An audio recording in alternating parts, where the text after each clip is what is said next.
Welcome to the weekly dog show. We are finally here. We are finally here. This is our first show of many that we'll be releasing on Tuesday at 8 o'clock. And we start off this evening with a few dog show recaps of the week. Now, our first story is going to be about the Zuma spy tapes. Now, you may have heard quite a lot of information about this, but we'll just recap it for you. The Cape Town City Press has explored the repercussions Jacob Zuma faces in the spy tape saga, and it's concluded that justice against Zuma, and I quote, is highly unlikely. Now, are you surprised? I certainly am not. The NPA has mentioned that there are huge pitfalls in the prosecution, surprise, surprise, as well as the fact that the top prosecutor, Advocate Billy Dower, will no longer be able to participate in this case.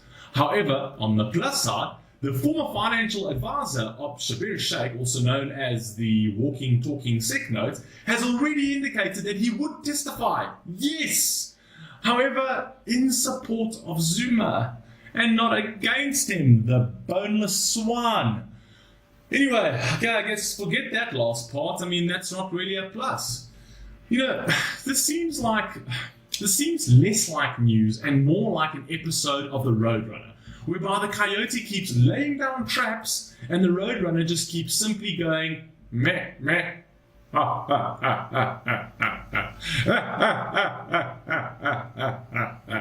and then fucking off. Right, to our next story, SAA, the South African Airlines.